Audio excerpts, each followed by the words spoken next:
Welcome. Thank you for choosing to settle in and share this time with me. Find a comfortable space, allow your breath to deepen, and let the world outside gently fade. My name is Silas, and I find a quiet joy in journeying, not just to see new places, but to feel them, to listen to their unique rhythms, and to gather moments of stillness aboard my traveling home, the Wanderer. It's a slow way to travel, one that allows for reflection and an appreciation for the subtle details that often pass unnoticed. My journeys aboard the train have carried me through such varied landscapes, from the ancient sun-drenched alleyways and artistic echoes of Florence, to the tranquil, mist-laden temples of Chiang Mai, and the vibrant yet intimate neighborhood charm of Montreal. Each place leaves its gentle impression, a quiet memory held within the steady rhythm of the wheels. Now, that familiar motion carries me eastward across the Hungarian plains, towards a city rich with history, bisected by a grand river, Budapest. I can almost feel the shift in the air, a whisper of thermal water and old stone. In the chapters ahead, we will step out together into this fascinating city. We will seek out the hidden peace of its famed courtyards, listening to the gentle murmur of daily life unfolding within their protective walls. We'll feel the warmth of the thermal baths, a soothing embrace that seems to dissolve time itself, and wander along the banks of the majestic Danube, observing the play of light on its flowing surface. It is these quiet discoveries, these moments of sensory awareness and internal reflection, that I hope to share with you.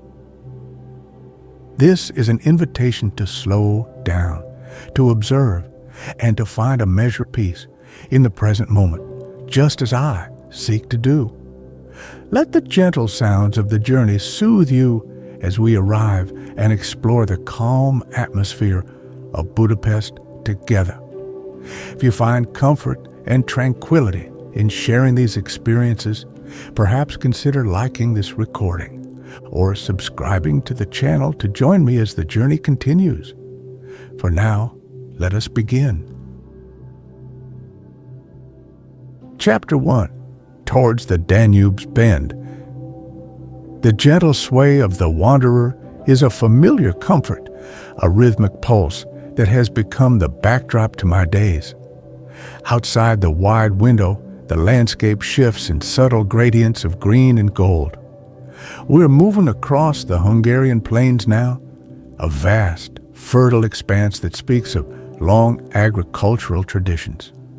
The dark earth, rich and loamy, stretches towards horizons punctuated by distant clusters of trees or the occasional solitary farmhouse with its distinctive steeply pitched roof, often a deep, earthy red. The air, even through the sealed window, feels different, carrying a certain weight, a sense of history deeply embedded in the soil. I take a slow sip of the herbal tea I brewed earlier, its warmth spreading through my hands. The blend is simple chamomile and a hint of mint, and its clean fragrance mingles with the familiar scent of polished wood and old leather that always permeates my carriage. It's a comforting aroma, a constant in a world of ever-changing vistas. My gaze returns to the fields, noticing the way the light catches the tall grasses, making them shimmer like a living tapestry. Small villages appear and then recede, their church spires briefly etching themselves against the sky before being swallowed again by the immensity of the plain. There's a quiet dignity to these rural scenes, a sense of life lived in close connection to the land and its seasons. The journey itself is a form of meditation. The steady clickety-clack of the wheels on the tracks, a sound so ingrained it often fades into the subconscious, today seems more pronounced, a gentle percussion accompanying my thoughts. I reflect on the concept of borders, those invisible lines that delineate one nation from another. Though the landscape changes gradually, there's always a subtle shift in atmosphere, in the architecture, in the very feel of the air that signals a new land, a new chapter. Hungary already feels distinct, carrying echoes of empires and migrations, of a resilient spirit. I reach for my notebook, its cover softened and worn from many such journeys. The pen feels cool and familiar in my hand. I don't always write extensively while the train is in motion. Sometimes it's enough just to observe, to let the impression settle. But today, I jot down a few words about the quality of the light, how it seems to have a golden, almost syrupy consistency here, even in the early afternoon. I note the deep, earthy tones of the farmhouses, so different from the brighter palettes I've seen elsewhere. These small details, I find, are often the most evocative when I look back on my travels. As we draw closer to Budapest, the landscape begins to show more signs of human presence. The villages become larger, more frequent. I catch glimpses of roads, cars moving like tiny beetles in the distance. There's a gentle undulation to the land now, a hint of hills rising on the horizon, perhaps heralding the approach to the Danube and the city that straddles its banks. A quiet anticipation builds within me, not an excitement that rushes, but a gentle curiosity about the streets I will soon walk, the sights I will see, and the quiet corners I hope to discover. The tea has cooled, and I cradle the mug, enjoying the last of its warmth. The sun is beginning to dip lower, casting longer shadows across the fields. The colors deepen, the greens becoming more olive, the golds more burnished. It's a peaceful time of day, a transition between the activity of the afternoon and the stillness of the evening. The wanderer continues its steady progress, a small self-contained world moving through this ancient land. I think of Budapest, a city I know mostly from photographs and stories, tales of grand architecture, healing thermal waters, and a complex layered history. I wonder what it will feel like to be there, to immerse myself in its atmosphere. My travels are rarely about checking off famous landmarks. They are more about finding a connection, however brief, with the spirit of a place, about observing the quiet rhythms of its daily life. Soon, the outskirts of this city will begin to appear. The transition from rural quiet to urban hum is always a fascinating one. For now, I simply watch the fading light paint the Hungarian countryside in hues of amber and rose, feeling the gentle pull of the destination ahead, the promise of new experiences held within the embrace of this vast, unfolding landscape. The train moves onward, a steady, reassuring presence carrying me towards the Danube's bend. Chapter 2. Keleti's Grand Welcome. The rhythm of the wanderer slows, a gradual deceleration that signals our arrival. The sounds of the city begin to filter in more distinctly now, a low hum replacing the quiet rustle of the countryside.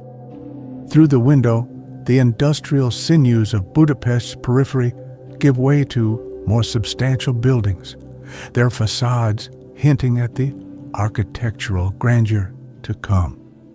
Then, with a final gentle sigh of breaks, we glide into the vastness of Keleti. The train comes to a complete stillness, and for a moment, I just sit, absorbing the change. Stepping down onto the platform, I am immediately struck by the sheer scale of the station. High arched ceilings soar above, adorned with faded frescoes and intricate ironwork that speak of a bygone era of imperial ambition. Sunlight, muted by the vastness of the space, and the patina of age on the glass streams down in broad shafts, illuminating floating dust motes like tiny captured stars. The air is cooler here, carrying the scent of diesel, old stone, and the faint, unplaceable aroma of countless journeys begun and ended. There's a murmur of voices, the melodic cadence of the Hungarian language, a soft counterpoint to the announcements echoing faintly from unseen speakers. I take a moment, my leather satchel at my side, simply to observe. Travelers move with purpose, some rushing, others ambling, their faces a mixture of anticipation, weariness, or reunion. Porters push luggage carts, their wheels rumbling softly on the worn stone floor.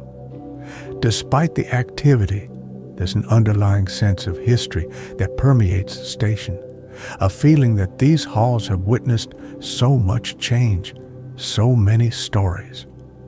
The grandeur is undeniable, yet it doesn't feel overwhelming. It feels like a fitting gateway to a city renowned for its architectural beauty. With a gentle breath, I begin to move towards the main concourse. My footsteps echo slightly on the polished floor, a sound that blends with the general hum. I notice the details, the ornate clock faces, the grand statues overlooking the platforms, the subtle wear on the brass fittings of the old ticket booths. It's these small touches that often bring a place to life for me. I pass a small kiosk selling pastries and coffee, the aroma a fleeting, pleasant invitation. Outside the station, the city asserts itself more vigorously. The sounds are sharper, the rumble of trams, the whir of traffic, the more distinct chatter of people. I find a quiet spot near a taxi rank, allowing myself a moment to acclimatize to the urban energy. The buildings across the street are impressive, their facades adorned with sculptures and ornate balconies, testaments to Budapest's rich architectural heritage. The air is fresh, carrying a hint of the river perhaps, or the distant green of parks.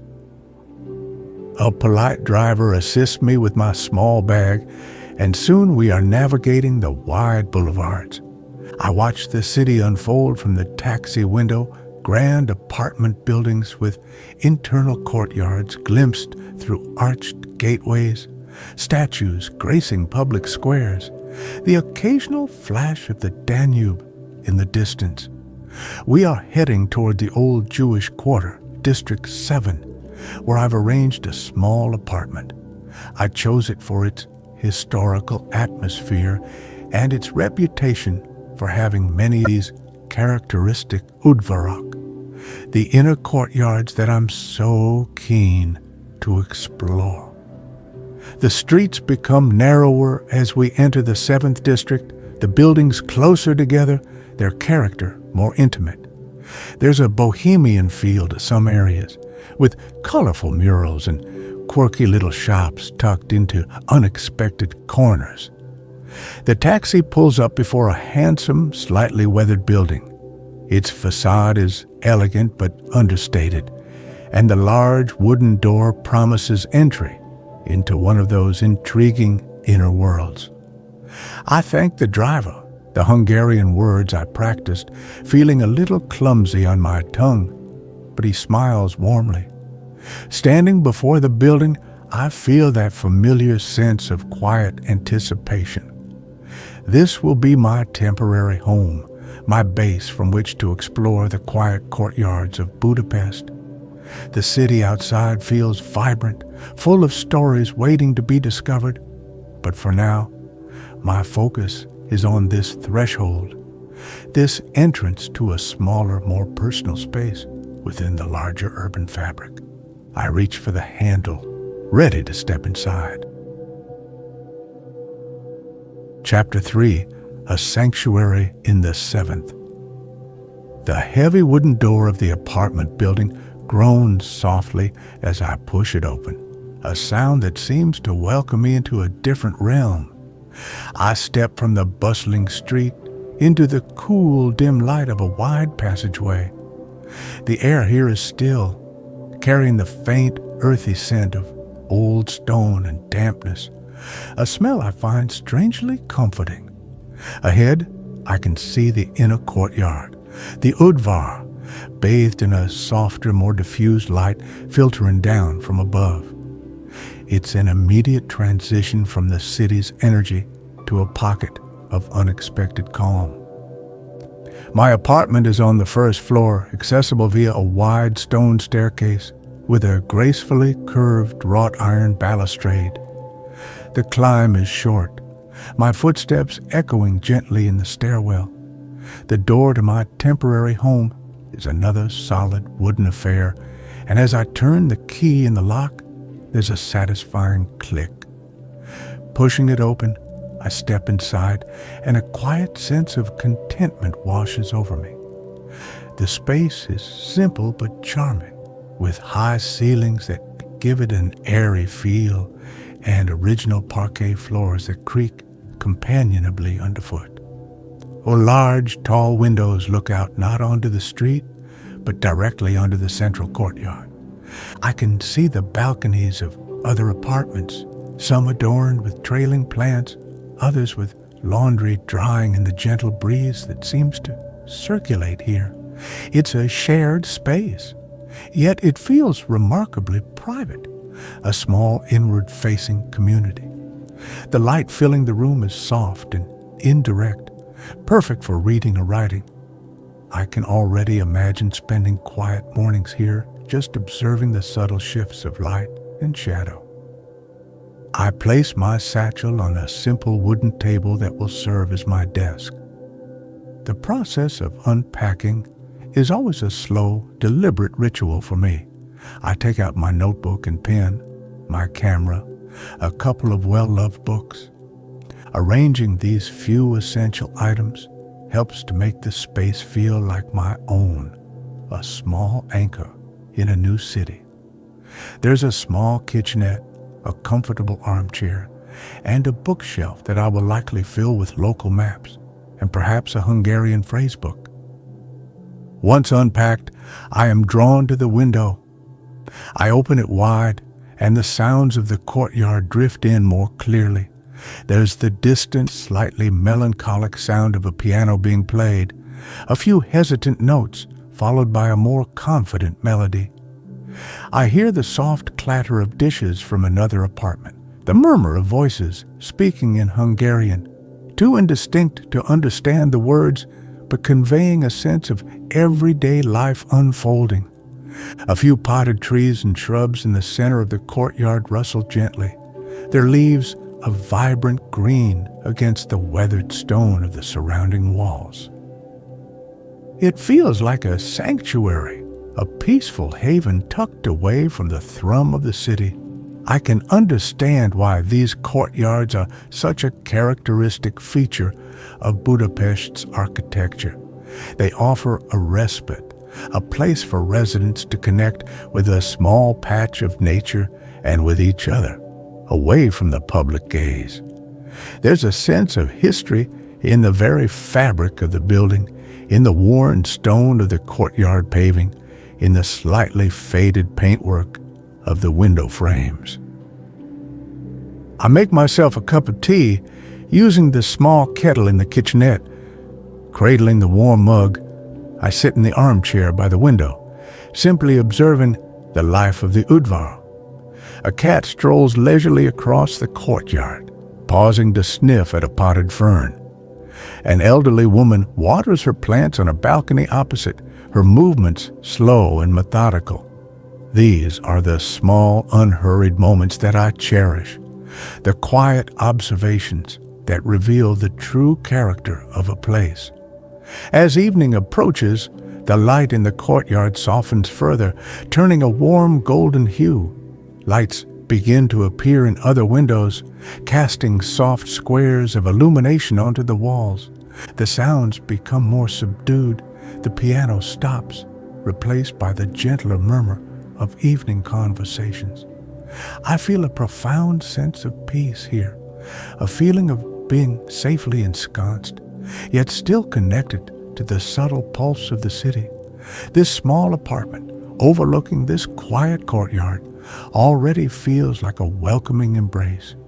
It will be a perfect base from which to explore, and a comforting space to return to. Chapter 4. Whispers from Castle Hill. The air is cool and crisp as I step out into the pre-dawn light, the city still mostly asleep. My destination this morning is Buda Castle Hill, and I've chosen this early hour to experience its historic atmosphere before the usual throngs of visitors arrive. The streets of Pest are quiet, the grand buildings standing like silent sentinels under a sky just beginning to blush with the promise of sunrise. I cross the Serenity chain bridge, its iconic stone lions keeping their stoic watch, the Danube flowing dark and placid below. The climb up Castle Hill is gentle, and I take the winding cobblestone paths rather than the funicular, wanting to feel the ascent, to notice the changing perspectives. The old stones are cool underfoot, worn smooth by centuries of footsteps. Small shuttered houses line the narrow streets. There are pastel facades, soft yellows, pale blues, and rose pinks glowing softly in the growing light. There's a profound stillness here, broken only by the distant cooing of a pigeon or the rustle of leaves in a hidden garden.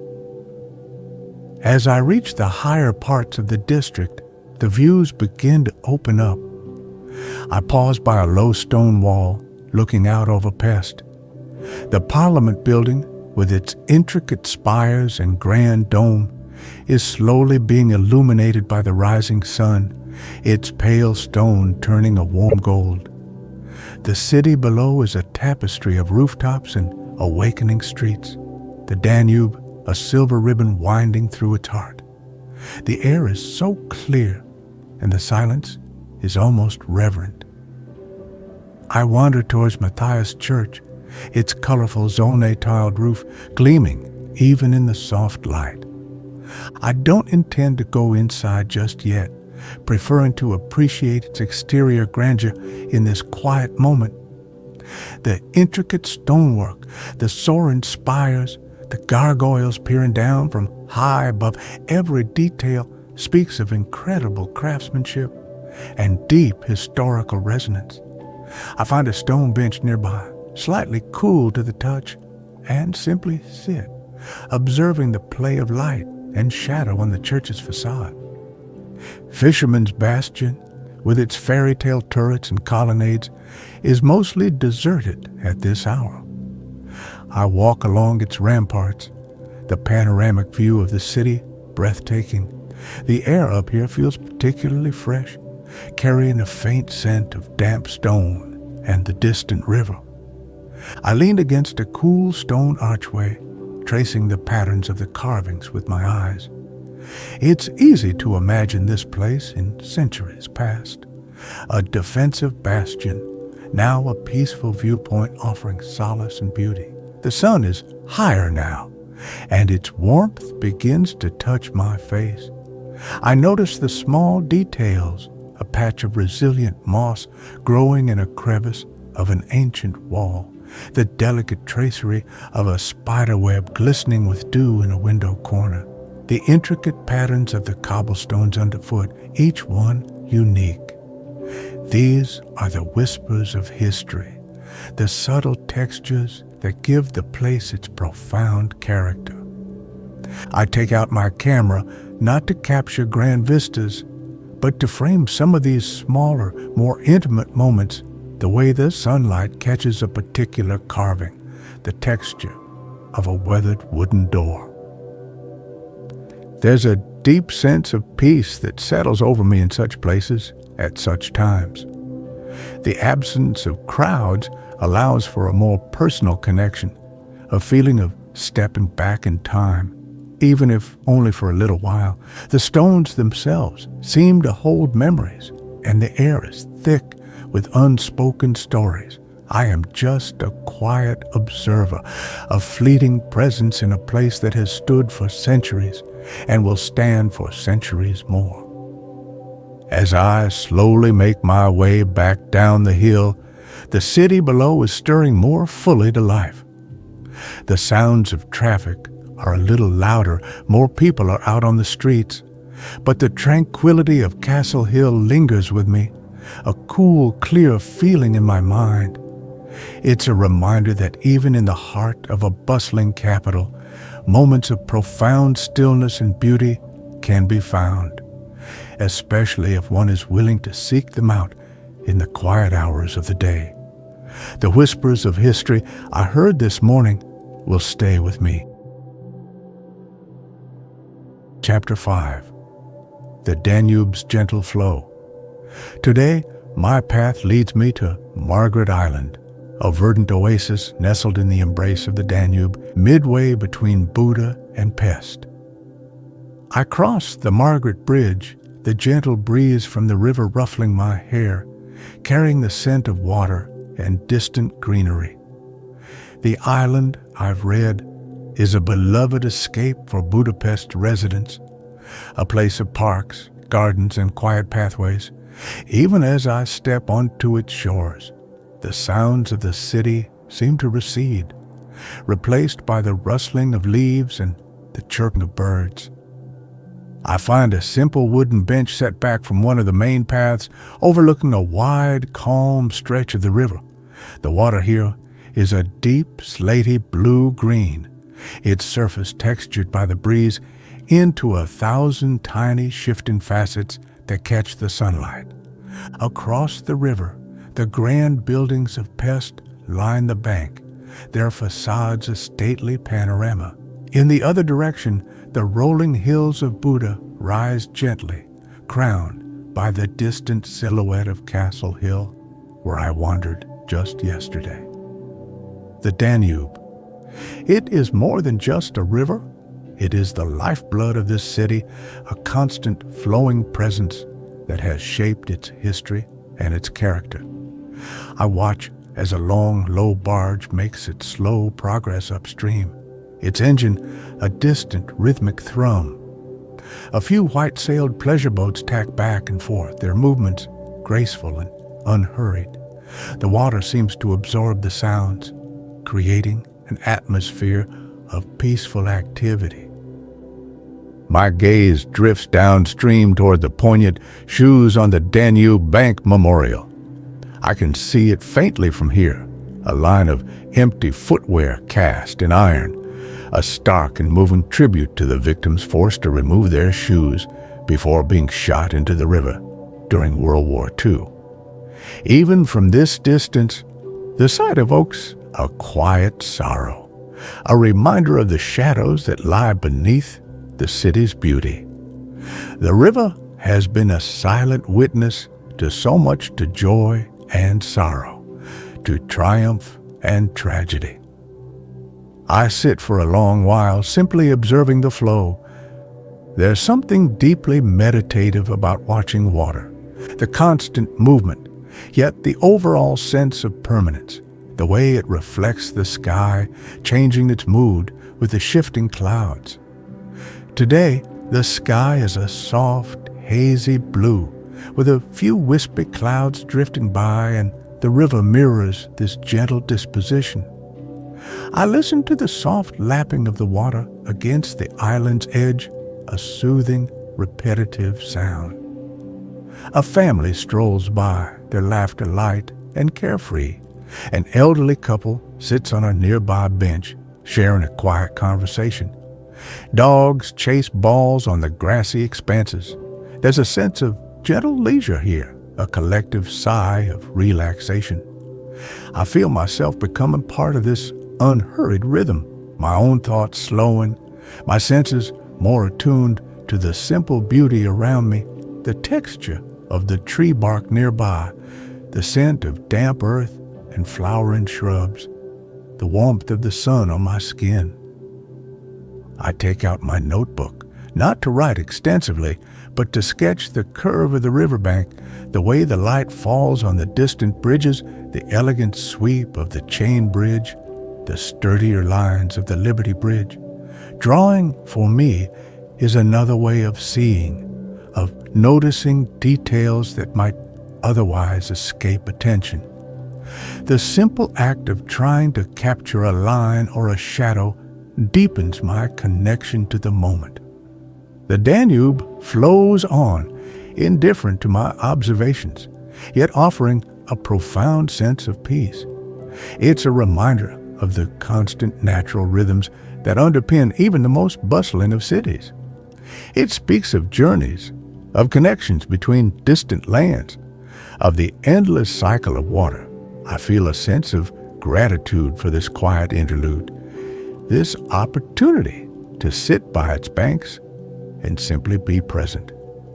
As the afternoon begins to wane, I rise from the bench, feeling refreshed and calm.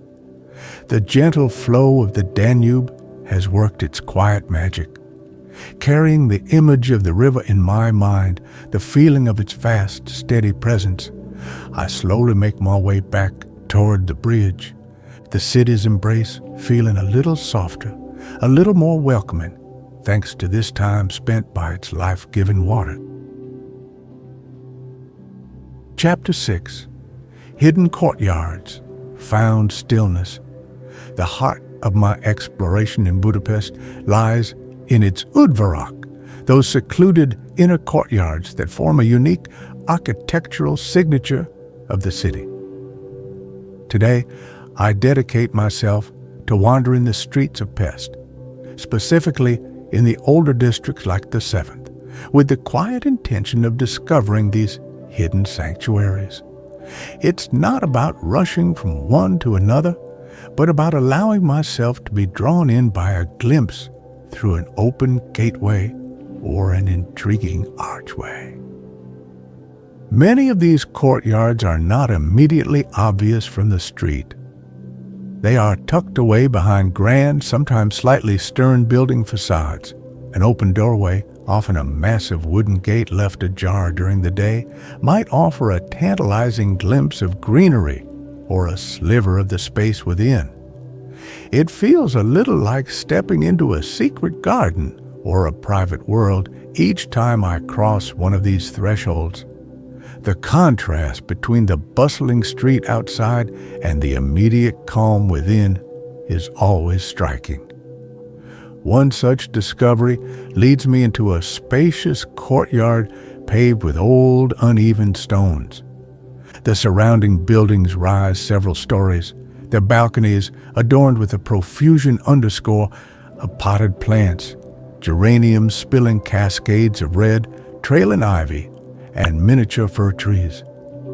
In the center, a weathered stone fountain, though not currently flowing, stands as a silent focal point. The air here is cool and still, the sounds of the city muffled to a distant hum. A bicycle leans against a wall, and a cat dozes in a patch of sunlight. It feels like a shared backyard, a communal lung for the residents. I find a quiet corner, perhaps on a low stone ledge, and simply sit, observing.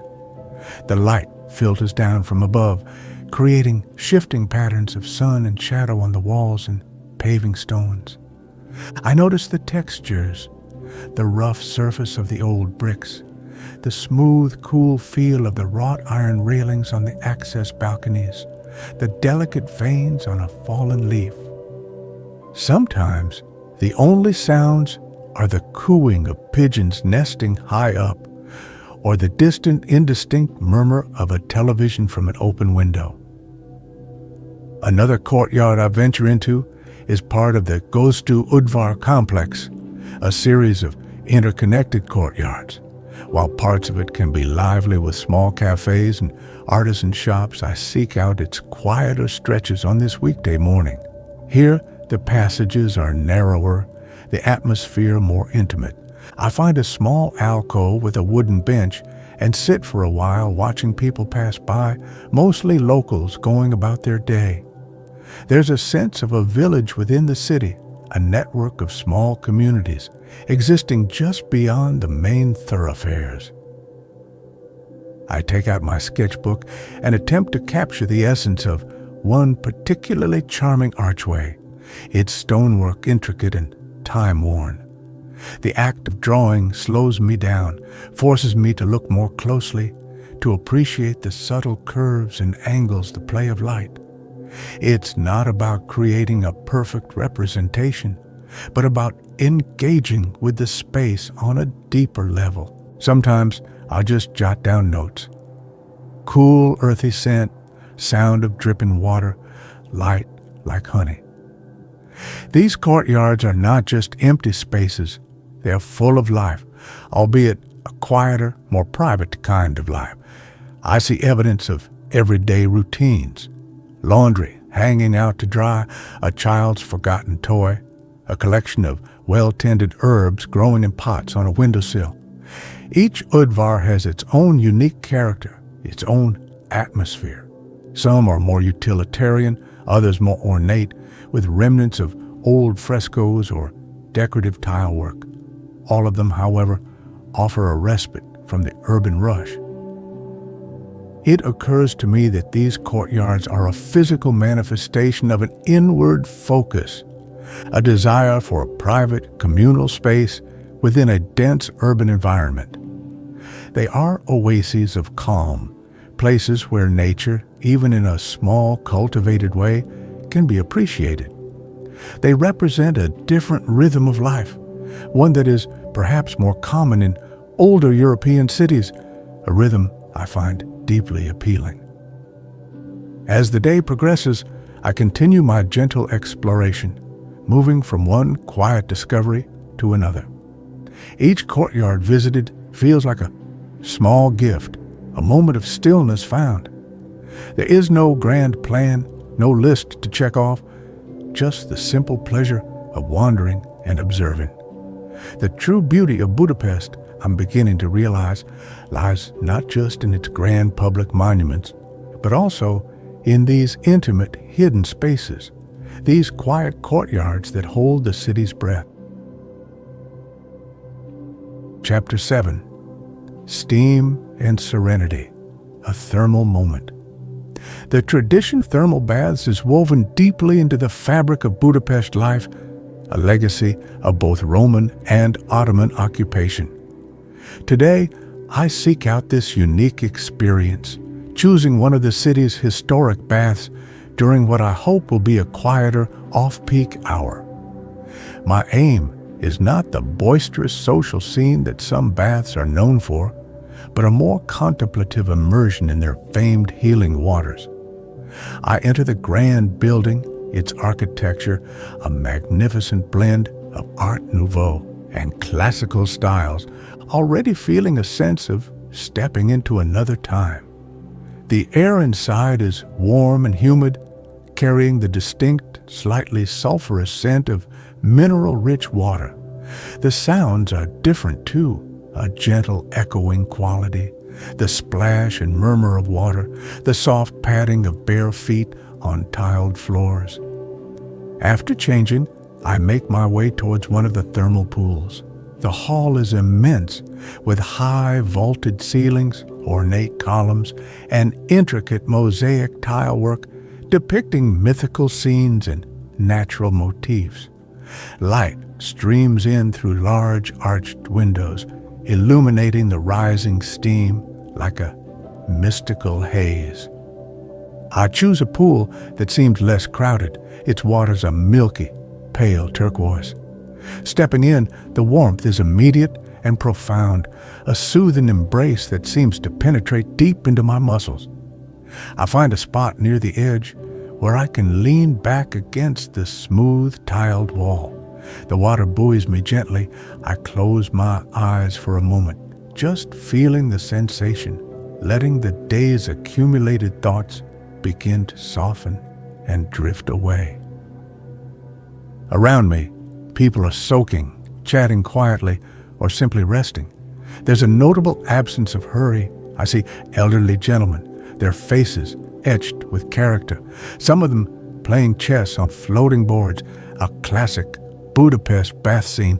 Families are here too, and younger people, all partaking in this centuries-old ritual of relaxation and well-being. There's a sense of shared, quiet enjoyment.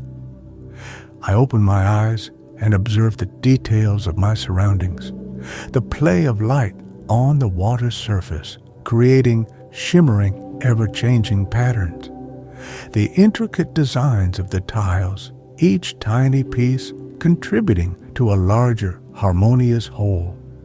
The way the steam rises and curls, catching the light, sometimes obscuring, sometimes revealing the grandeur of the hall. It is a feast for the senses, yet it is also profoundly calming. I move slowly through the water, feeling its gentle resistance. The warmth is constant, deeply comforting. I try another pool, slightly hotter this time, and feel a further layer of tension release. There are pools of varying temperatures, steam rooms, and saunas, but I am content to linger in the thermal waters, allowing their reputed healing properties to work their quiet magic. It's not just a physical experience, it's also a mental one, a letting go.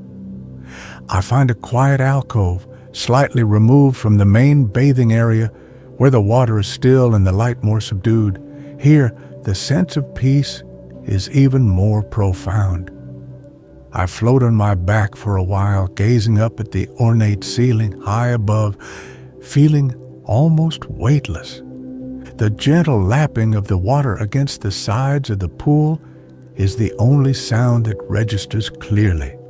My mind, which is often busy observing and analyzing, seems to quieten, to simply be present in the sensation of warmth and buoyancy. This experience feels like a true immersion, not just in water, but in the culture and history of Budapest. It's easy to understand why these baths have remained so popular for so long.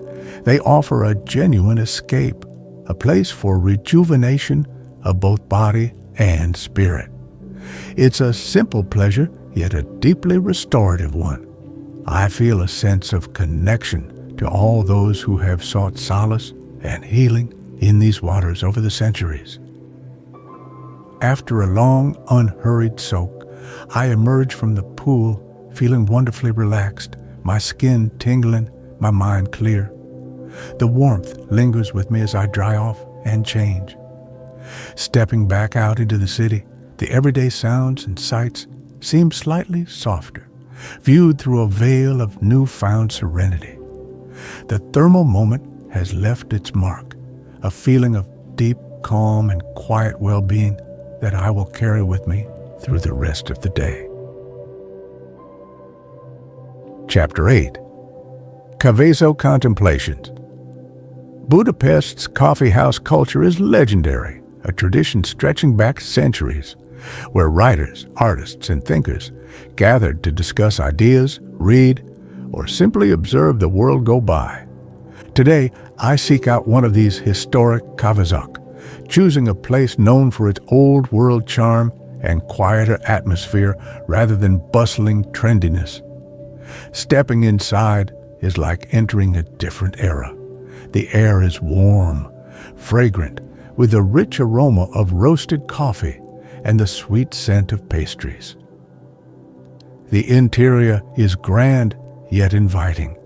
High ceilings are supported by ornate columns, and large mirrors in gilded frames reflect the soft light from crystal chandeliers. Plush velvet banquettes line the walls, and small marble-topped tables are arranged throughout the spacious room. There's a gentle murmur of conversation, the soft clinking of porcelain cups and saucers, the rustle of newspapers. It feels a world away from the hurried pace of modern life. I choose a table near a tall window that looks out onto a tree-lined boulevard. A waiter, dressed formally in a crisp white shirt and black waistcoat, approaches with a polite smile. I order a fekete cave, a strong black coffee, and a slice of dobos tort, the classic Hungarian sponge cake layered with chocolate buttercream and topped with caramel. The ritual of ordering and being served feels unhurried, gracious. When my coffee and cake arrive, they are presented with simple elegance. The coffee is dark and aromatic, served in a delicate porcelain cup. The dobos tort is a perfect square, its layers distinct, the caramel top gleaming. I take a moment to appreciate the sight before taking my first sip of coffee. It's rich and smooth with a pleasant bitterness that awakens the senses. The cake is exquisite, the textures and flavors perfectly balanced. I settle back into the comfortable banquette, content to simply observe. An elderly gentleman at a nearby table is engrossed in a thick book, occasionally making notes in a small journal. Two women are engaged in animated but hushed conversation, their heads close together. A young man sits alone, gazing thoughtfully out of the window, much like myself. There's a sense of shared solitude here, a comfortable anonymity that allows for quiet contemplation. I take out my own notebook, but for a while I don't write. I just soak in the atmosphere, the way the light falls across the polished wooden floor, the faint scent of beeswax from the furniture, the distant, almost imperceptible strains of classical music playing softly in the background. It's a deeply civilized space, one that encourages reflection and quiet pursuits. I feel no pressure to rush, no sense of being hurried along.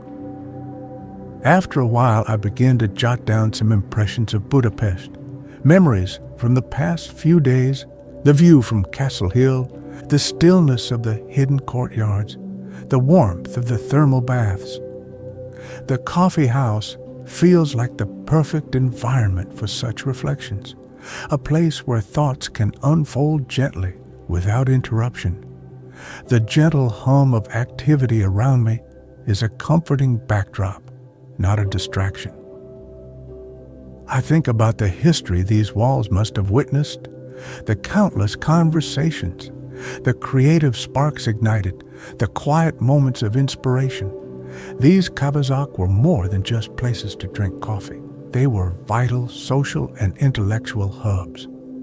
While their role may have evolved, they still retain a unique charm, a connection to that rich past. They offer a space for pause, for civility, for the simple pleasure of good coffee and thoughtful company, or solitary reflection. My coffee cup is eventually empty, the last crumbs of the delicious tort are gone. I linger for a little longer, reluctant to leave this haven of calm. The experience has been a reminder of the importance of creating and preserving such spaces in our busy world places where one can slow down, observe, and simply be. As I finally rise to leave, I feel a sense of quiet gratitude for this interlude, this taste of Budapest's enduring coffeehouse tradition. The gentle rhythm of the Kávézó stays with me as I step back out into the city street. Chapter 9, A Last Look from Gellért Hill. My time in Budapest is drawing to a close, and I feel the familiar gentle melancholy that often accompanies the eve of departure. To mark this transition, I decide on a final contemplative walk, choosing one of the quieter winding paths that lead up Gellért Hill. This prominent dolomite rock on the Buda side offers panoramic views of the city, and I hope to find a peaceful spot to gather my thoughts and impressions. The ascent is steady, the path shaded by trees, their leaves beginning to show the first hints of autumnal gold. The air is cool, carrying the scent of damp earth and decaying leaves, a fragrance that always speaks to me of change and reflection. Occasionally, through a break in the trees, I catch glimpses of the city spread out below the Danube, the Parliament, the intricate tapestry of rooftops. Each glimpse is a small reminder of the places I've explored. Near the summit, but away from the more crowded citadel area, I find a secluded bench overlooking the river and the pest side. The late afternoon sun casts long shadows, and the city is bathed in a warm, golden light. From this vantage point, the bridges that span the Danube look like delicate threads connecting the two halves of Budapest. The sounds of the city are muted up here, a distant hum that doesn't disturb the tranquility of the hill. I sit for a long while, simply gazing at the scene. My mind drifts back over my days here, the grandeur of Keleti station, the sanctuary of my small apartment in the 7th district, the echoing history of Castle Hill. I recall the profound stillness of the hidden Udvarok, each one a tiny world unto itself, the soothing warmth of the thermal baths, and the quiet contemplation found in the old-world elegance of a traditional Kávézó. Each memory is a soft brushstroke in the overall picture of my time in Budapest. This city, I reflect, has a unique character, a blend of imperial grandeur and a more intimate, almost bohemian spirit.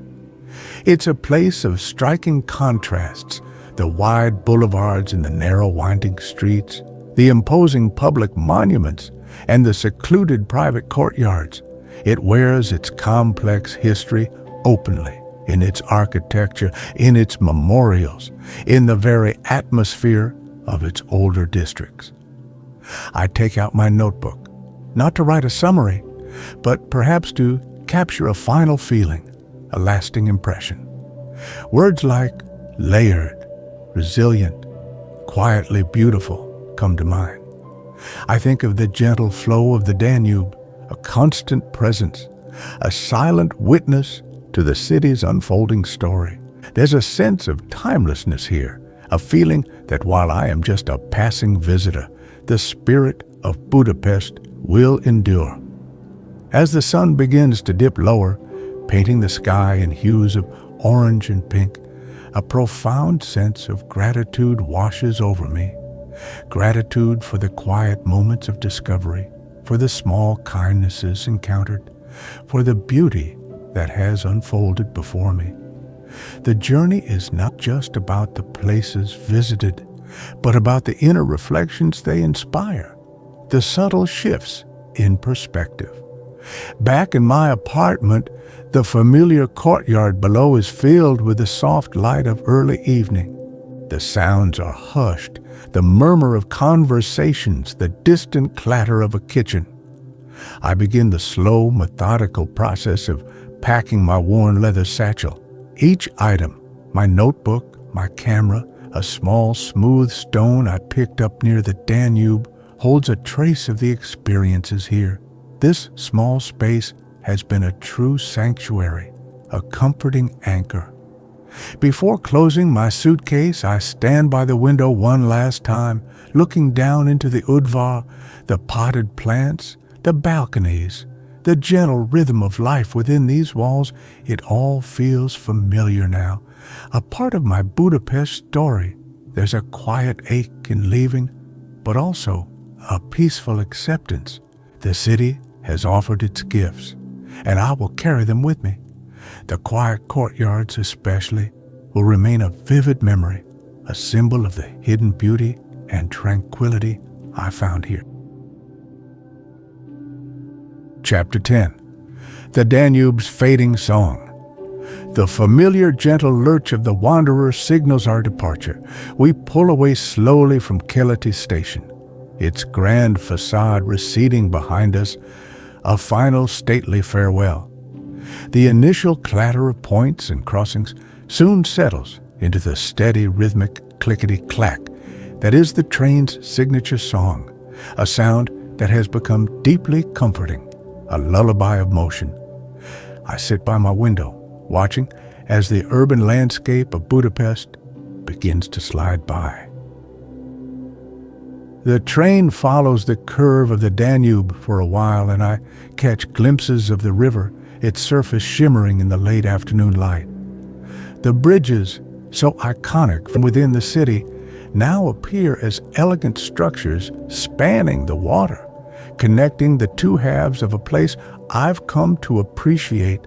The Gellért hill, with its Liberty statue, stands as a final prominent landmark against the skyline, a silent guardian watching over the departing city. My small apartment, with its view onto the quiet courtyard in the 7th District, is already a memory, a specific point in time and space. Yet the feeling of it, the sense of peace I found there, lingers. I picture the light filtering down, the sounds of daily life, the sense of a hidden, shared world. These are the impressions that travel with me more potent than any souvenir. I open my notebook, its pages filled with observations, sketches, and reflections from my time in Budapest. I flip through them slowly, reliving certain moments. The taste of Dobos tort in the old Kávézó, the warmth of the thermal waters, the intricate details of a hidden archway in a forgotten courtyard. Each entry is a small anchor to an experience.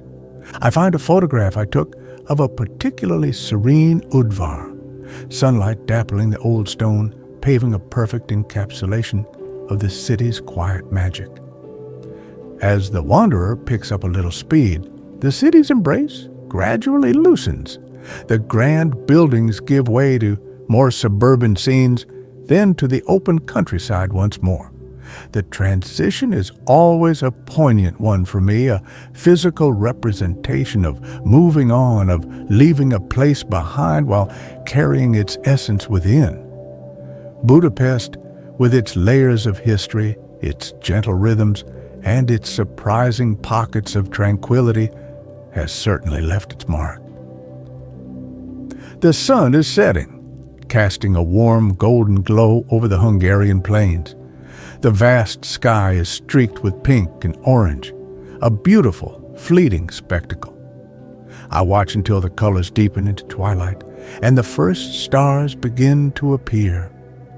There is a profound sense of peace in these moments, journeying through a darkening landscape, the familiar comforts of my carriage around me, the gentle motion of the train, the soft hum of its engine, the rhythmic sound of the wheels. It all combines to create a soothing symphony, conducive to reflection.